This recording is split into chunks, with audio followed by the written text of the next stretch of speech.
Um dos assuntos mais importantes e que é estudado na história é a abdicação de Dom Pedro I. Mas o que significa abdicar? Abdicar, na verdade, é um termo que significa a renúncia. Alguém renuncia a algo ou renuncia o poder que tem em benefício de si próprio, né, ou de terceiros. E nessa nossa conversa nós vamos estudar, vamos entender os motivos que levaram Dom Pedro I a abdicar do trono de imperador, a renunciar o cargo de imperador do Brasil.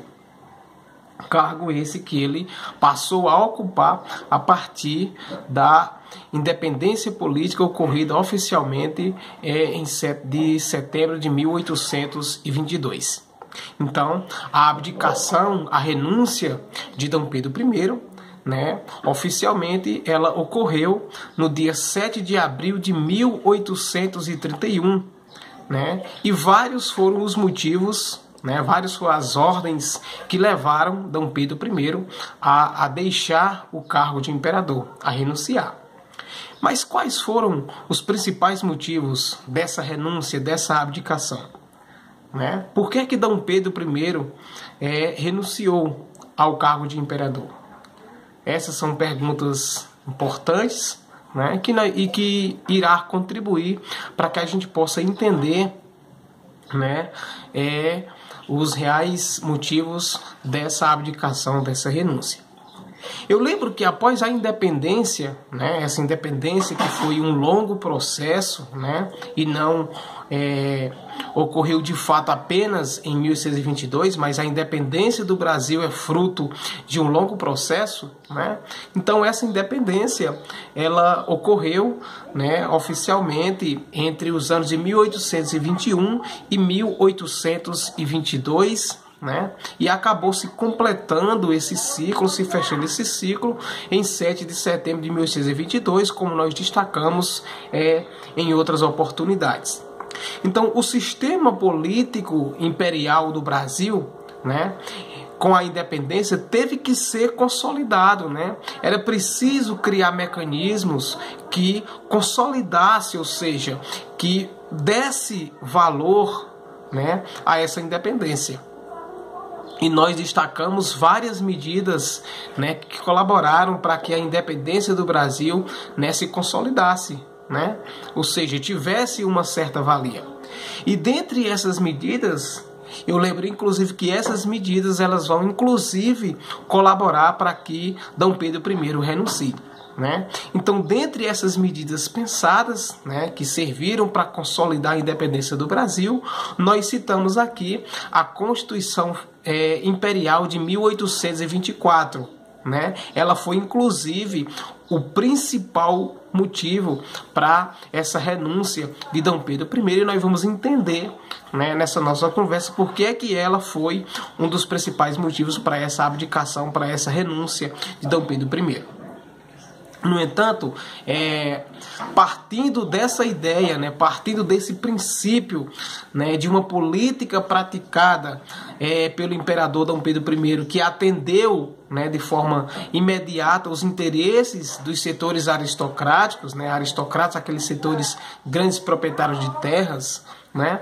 Então, diante dessa prática política de Dom Pedro I, né, que atendia de forma imediata os interesses e as causas da aristocracia do Brasil na época, e que atendia para fortalecer inclusive o sistema absolutista da Europa, né? O imperador Dom Pedro I e a elite econômica, a elite política que acabou apoiando Dom Pedro I, decidiram, né, por meio da formação de um Conselho de Estado, né, construir o poder moderador dentro do sistema de poderes do Império. Ou seja, nós já tínhamos o poder legislativo, o poder executivo e o poder judiciário. E Dom Pedro, apoiado e alimentado por uma elite política, por uma elite econômica, resolveram, além desses três poderes, construir o poder moderador. O poder moderador, na verdade, era o maior do que os outros três. Então, em virtude disso, os desdobramentos do exercício do poder moderador, então esse poder moderador de Dom Pedro I, né, que era maior do que os outros três, que fazia com que Dom Pedro I pudesse eliminar com muita facilidade todos aqueles que ousassem discordar das suas políticas econômicas, das suas políticas administrativas, né? O exercício desse poder moderador por Dom Pedro I, né? A grande rivalidade política entre Partido Conservador e Partido Liberal, né? A rivalidade também entre brasileiros e portugueses que estavam morando, né, no Brasil, acabaram levando, né, a renúncia de Dom Pedro I, né, que acabou sendo formalizada no dia 7 de abril de 1831. Né? Então, nós podemos elencar também como fatores geradores da renúncia de Dom Pedro I, né, a própria, digamos assim, pouca importância administrativa, né, de Dom Pedro I, dava essa pouca importância que ele dava a certos setores da sociedade, acabaram contribuindo para que ele pudesse renunciar do cargo. Tanto que em 1829, 2 anos, portanto, antes da renúncia, né, a desvalorização da moeda em relação ao valor da libra esterlina acabou acarretando, contribuindo para o fechamento do Banco do Brasil. Essa situação, eu lembro, acabou provocando, né, o encarecimento da compra de produtos que eram desejados por uma parte da elite brasileira, né, que acabou se revoltando contra os portugueses, né, e esses próprios portugueses conseguiram monopolizar o mercado interno brasileiro na época, né. Enfim, são essa série de elementos que irá contribuir para que Dom Pedro I não se sinta capaz de continuar gerindo o país e acabe renunciando. Né? Então esses fatores aqui que nós elencamos, são fatores de ordem administrativa. Perfeito?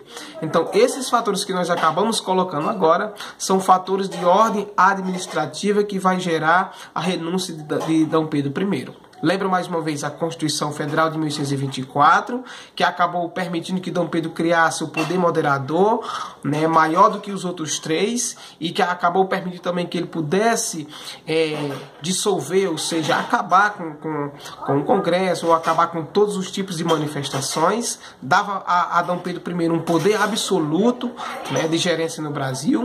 Né? Eu lembro também da questão desse aumento, né, do encarecimento da compra de produtos, né? Enfim, são fatores de ordem administrativa que irá contribuir para a renúncia e para a abdicação de Dom Pedro I.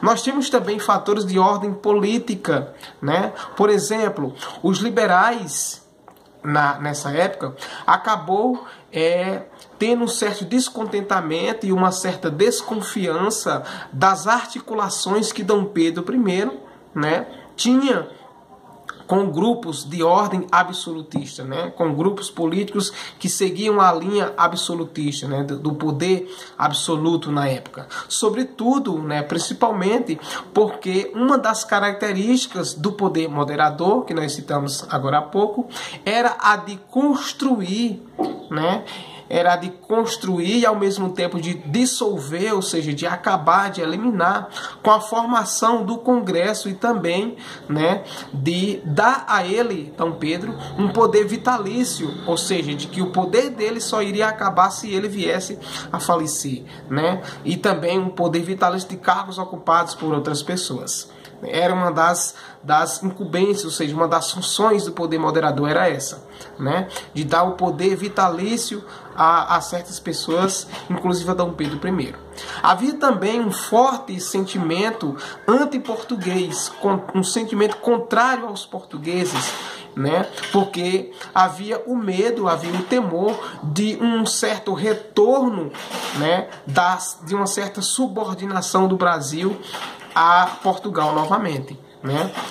Principalmente por parte da população urbana e de certos setores do exército, uma vez que, com a morte de D. João VI, em 1826, né, havia uma disputa pela herança do trono de Portugal, né, e eles temiam que essa disputa pela herança do trono de Portugal acabasse beneficiando Dom Pedro e ele pudesse fazer com que o Brasil voltasse à condição de subordinação a Portugal, voltasse à condição de colônia. Perfeito? Eu lembro também que um acontecimento de ordem internacional, nós citamos aqui fatores de ordem administrativa, fatores de ordem política, e nós vamos elencar agora, citar agora um fator de ordem internacional que vai contribuir para a renúncia de Dom Pedro I. Qual é esse fator de ordem internacional? Havia uma certa turbulência, né? Principalmente na França, né? Em 1830, por exemplo, com a queda de Carlos X, que era rei da França, houve a construção, né, de uma chamada monarquia de Julho, que tinha uma característica liberal. Esse fato, né, contribuiu para uma possível onda de reviravoltas políticas no continente europeu e também no continente americano, né, essa onda de caráter liberal. Claro que isso preocupava uma parte de setores que apoiavam Dom Pedro I, que sofria ataques nessa época de jornais chamados de jornais de ordem liberal, que tinham características liberais, como por exemplo o jornal Aurora Fluminense. Tá bom? Eu lembro também que em meio a essa crise, né, Dom Pedro, né, decide fazer uma viagem para Minas Gerais, com o objetivo de formar alianças, né, com setores liberais desses locais, ou seja, formar alianças com setores liberais de Minas Gerais. No entanto, Dom Pedro I vai ser mal recebido nessa província, e quando ele retorna para o Rio de Janeiro, vai ser bem recebido, né? Vai ter uma festa de boas-vindas, e essa festa de boas-vindas a Dom Pedro I, ela foi organizada por portugueses que eram apoiadores de Dom Pedro I. Essa festa ela vai avivar, ou seja, ela vai gerar um certo descontentamento de setores que são contrários a Dom Pedro I, né? Vai gerar um ódio desses setores a Dom Pedro I, que vão protagonizar uma verdadeira reviravolta, um verdadeiro confronto, melhor dizendo, generalizado, e esse confronto ele vai passar para a história como a Noite das Garrafadas. O historiador Boris Fausto, por exemplo, vai narrar esse fato, né? E eu peço licença a vocês para citar um pouco dessa narração de Boris Fausto, desculpa, dessas Noites das Garrafadas. Boris Fausto diz mais ou menos o seguinte: em março de 1831, a temperatura política subiu no Rio de Janeiro. O imperador, que voltava de uma viagem de Minas Gerais, onde foi recebido com muita frieza. Os portugueses decidiram realizar festejos promovidos pela sociedade secreta Coluna do Trono, para demonstrar seu apoio a ele, ou seja, para demonstrar seu apoio a Dom Pedro I. Houve uma reação dos brasileiros, né? Daí ascendendo aos primeiros tumultos, ou seja, gerando os primeiros tumultos, né, que se prolongaram por 5 dias. Uma noite desses 5 dias passou para o anedotário histórico, pois nela ocorreu uma briga juvenil travada por gente grande. Foi a Noite das Garrafadas, quando os cabras, ou seja, os brasileiros, atacaram as casas iluminadas dos pés de chumbo portugueses, e estes responderam atirando garrafas e cacos de vidro. Por isso, esse confronto entre brasileiros e portugueses após a volta de Dom Pedro I, né, atirando os portugueses que atiraram garrafas nos brasileiros, né, responderam atirando garrafas e cacos de vidro. Veja, foi uma noite de garrafada, quando os cabras, esses cabras eram chamados de brasileiros, atacaram as casas iluminadas dos pés de chumbo. Os pés de chumbo eram chamados de portugueses. E estes, no caso os portugueses, né, responderam atirando garrafas e cacos de vidro. Por isso, esse confronto entre portugueses e brasileiros após a volta de Dom Pedro I de Minas Gerais, onde foi muito mal recebido. Dom Pedro queria formar uma aliança com os liberais de Minas Gerais, né, por isso que esse confronto é chamado de Noite das Garrafadas. Dom Pedro vai ser pressionado por toda essa situação, né, e vai decidir pela sua renúncia do trono em 7 de abril, né, em favor de quem? Do seu herdeiro. Quem era o herdeiro de Dom Pedro I? O seu filho, Dom Pedro, que se tornaria, posteriormente, em 1840, o segundo imperador do Brasil.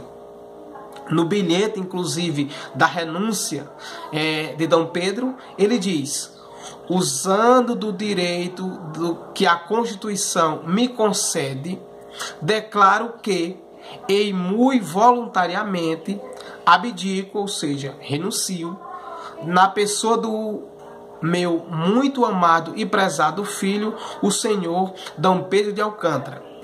Boa Vista, 7 de abril de 1831, 10º da independência e do Império. Pedro. Esse foi um bilhete deixado por Dom Pedro em favor do seu filho Dom Pedro de Alcântara, para que ele pudesse assumir a chefia do Império Brasileiro, se tornasse o segundo imperador. Só que a gente vai destacar em outra oportunidade, em uma outra conversa, que essa renúncia de Dom Pedro I em favor do seu filho Pedro de Alcântara, né, Dom Pedro de Alcântara não vai assumir a chefia do Império Brasileiro, porque a Constituição dizia que só podia ser imperador do Brasil quem fosse maior de idade. E Dom Pedro II, que vai ser posteriormente colocado com esse nome Dom Pedro II, somente em 1840. E a gente sabe que Dom Pedro renuncia em 1831. O que acontece de 1831 com a renúncia de Dom Pedro até 1840, quando Dom Pedro, filho de Dom Pedro de Alcântara, filho de Dom Pedro I, irá assumir de fato? O que acontece nesses 9 anos? Vai acontecer um período na história do Brasil chamado de período regencial, que nós vamos estudar, que nós vamos entender em outra conversa, tá bom? Então, enfim, nós estudamos e aprendemos aqui uma série de fatores políticos, administrativos, fatores também de ordem internacional, que irá contribuir, ou que contribuiu para que Dom Pedro renunciasse, né, à chefia do Império Brasileiro. Mais uma vez, um dos fatores primordiais foi a Constituição Imperial de 1824, né, que após a formação de um Conselho de Estado, Dom Pedro vai construir um chamado de poder moderador dentro do sistema de poderes do Império, que já tinha 3 poderes, executivo, legislativo e judiciário. E Dom Pedro I, junto com o Conselho de Estado, vai construir um 4º poder, o poder moderador.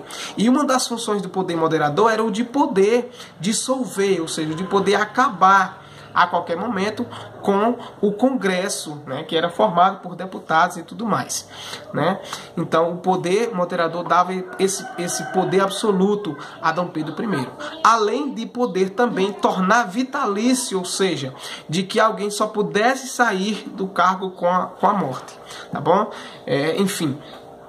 Então esse poder moderador foi um dos fatores importantes que vai contribuir para uma série de descontentamento, uma série de revoltas, né, principalmente por parte dos brasileiros, né, que vai acabar gerando uma rivalidade muito grande entre conservadores e liberais, além de uma rivalidade muito forte entre portugueses que estavam no Brasil e brasileiros, né? Enfim, isso vai acabar gerando a abdicação de Dom Pedro I.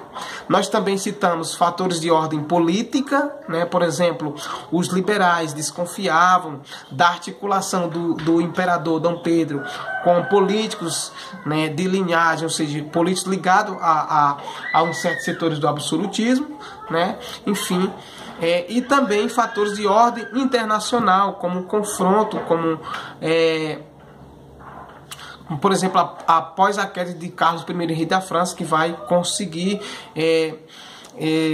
formar uma chamada monarquia de julho, uma monarquia de caráter liberal. E esse fato vai acabar gerando uma reviravolta muito forte na Europa e nas Américas, né, essa revolta de caráter liberal, né, e vai preocupar setores de Dom Pedro I, apoiadores de Dom Pedro I, que vai sofrer ataques, né, de todo lado, principalmente de jornais de caráter liberais, como o da Aurora Fluminense. Esses são fatores de ordem política e também, claro, de ordem administrativa. Tá bom? Então eu espero que vocês tenham compreendido, e na nossa próxima conversa nós vamos destacar que após a renúncia de Dom Pedro I, em 1631, o país vai passar, renúncia inclusive em nome do seu filho, que não vai poder assumir porque é menor de idade. E de 1631, com a renúncia de Dom Pedro I, até 1840, quando Dom Pedro de Alcântara vai assumir o poder e se tornar o segundo imperador, nesse intervalo de tempo, de 1631 a 1640, o Brasil vai passar por um período da história chamado de período regencial, que é motivo da nossa conversa, da nossa próxima conversa. Perfeito? Abraço virtual.